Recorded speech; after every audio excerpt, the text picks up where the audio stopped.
ಶ್ರೀಮತೆ ರಾಮಾನುಜಾಯ ನಮಃ. ವಿಷ್ಣು ಸಹಸ್ರನಾಮದಲ್ಲಿರುವ 196ನೆಯ ತಿರುನಾಮ ಹಿರಣ್ಯನಾಭ. ಚೆನ್ನೈನ ಕೆಲವು ವೈದ್ಯಕೀಯ ವಿದ್ಯಾರ್ಥಿಗಳು ತಿರುವನಂತಪುರಂನ ಅನಂತ ಪದ್ಮನಾಭಸ್ವಾಮಿ ದೇವಾಲಯಕ್ಕೆ ಹೋದರು. ಈ ದೇವಾಲಯದಲ್ಲಿ ಪವಿತ್ರತೆ ಮತ್ತು ಸಂಪ್ರದಾಯವನ್ನು ಕಾಪಾಡಲು ವಿಶೇಷ ಉಡುಗೆ ನಿಯಮಗಳಿವೆ. ಈ ನಿಯಮಗಳ ಬಗ್ಗೆ ತಿಳಿಯದ ವಿದ್ಯಾರ್ಥಿಗಳು ಟೀ ಶರ್ಟ್ ಮತ್ತು ಪ್ಯಾಂಟ್ ಹಾಕಿಕೊಂಡು ಬಂದಿದ್ದರು. ದೇವಾಲಯದವರು ಅವರನ್ನು ತಡೆದು ಸರಿಯಾದ ಬಟ್ಟೆಯಲ್ಲಿ ಬರಬೇಕೆಂದು ತಿಳಿಸಿದರು. ಪುರುಷರು ದೇವಾಲಯದೊಳಗೆ ಹೋಗುವ ಮೊದಲು ಶರ್ಟ್ ತೆಗೆಯಬೇಕೆಂದು ತಿಳಿಸಿದರು. ಕೆಲವರು ಪಂಚೆ ಮತ್ತು ಸೀರೆ ಹಾಕಿಕೊಂಡು ದೇವಾಲಯದೊಳಗೆ ಹೋದರು.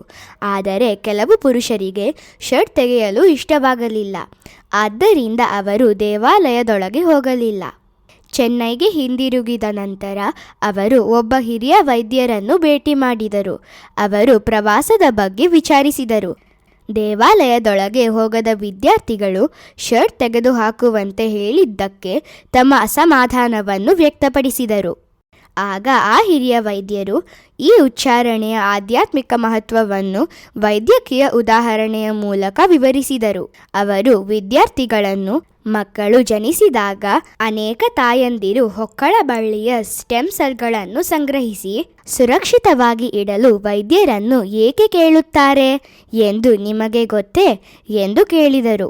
ಒಬ್ಬ ವಿದ್ಯಾರ್ಥಿ, ಹೌದು, ಏಕೆಂದರೆ ಆ ಕೋಶಗಳು ಅಮೂಲ್ಯವಾದ ಜೀವಕೋಶಗಳಾಗಿವೆ. ಅವು ವಿವಿಧ ರೀತಿಯ ವಿಶೇಷ ಕೋಶಗಳಾಗಿ ಬೆಳೆಯುವ ವಿಶಿಷ್ಟ ಸಾಮರ್ಥ್ಯವನ್ನು ಹೊಂದಿವೆ ಎಂದು ಉತ್ತರಿಸಿದನು. ಆಗ ವೈದ್ಯರು ಮುಗುಳ್ನಗುತ್ತಾ, ಮಾನವನ ಹೊಕ್ಕಳಿನಿಂದ ದೊರೆಯುವ ಕೋಶಗಳಿಗೆ ಇಷ್ಟು ಅದ್ಭುತ ಶಕ್ತಿ ಇದ್ದರೆ ಭಗವಂತನ ಹೊಕ್ಕಳಿನಿಂದ ಪ್ರಕಟವಾಗುವ ಸೃಷ್ಟಿಯ ವೈವಿಧ್ಯ ಮತ್ತು ಮಹಿಮೆಯನ್ನು ಊಹಿಸಿ ನೋಡಿ. ಪ್ರಳಯ ಕಾಲದಲ್ಲಿ ಭಗವಂತನು ಎಲ್ಲ ಜೀವಿಗಳನ್ನು ಸೂಕ್ಷ್ಮ ರೂಪದಲ್ಲಿ ತನ್ನ ಹೊಟ್ಟೆಯೊಳಗೆ ರಕ್ಷಿಸುತ್ತಾನೆ. ಮತ್ತೆ ಸೃಷ್ಟಿಯ ಸಮಯದಲ್ಲಿ ತನ್ನ ಹೊಕ್ಕಳಿನಿಂದ ಉದ್ಭವಿಸುವ ಕಮಲದ ಮೂಲಕ ಅವುಗಳನ್ನು ಸ್ಪಷ್ಟವಾದ ರೂಪದಲ್ಲಿ ಪ್ರಕಟಿಸುತ್ತಾನೆ. ಈ ಸೃಷ್ಟಿ ಮತ್ತು ಲಯದ ಚಕ್ರವು ಅನಂತವಾಗಿ ಮುಂದುವರಿಯುತ್ತದೆ ಎಂದು ಹೇಳಿದರು. ಪದ್ಮ ಎಂದರೆ ಕಮಲ ಮತ್ತು ನಾಭಿ ಎಂದರೆ ಹೊಕ್ಕಳು. ಆದ್ದರಿಂದ ತಿರುವನಂತಪುರಂನ ಭಗವಂತನನ್ನು ಅನಂತ ಪದ್ಮನಾಭಸ್ವಾಮಿ ಎಂದು ಕರೆಯುತ್ತಾರೆ.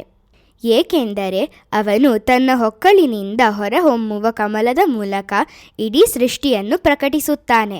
ಅಂತಹ ಪರಮದೈವದ ಸನ್ನಿಧಿಗೆ ಹೋದಾಗ ನಾವು ಎಷ್ಟು ಚಿಕ್ಕವರು ಎಂಬುದನ್ನು ಅರಿತುಕೊಳ್ಳಬೇಕು.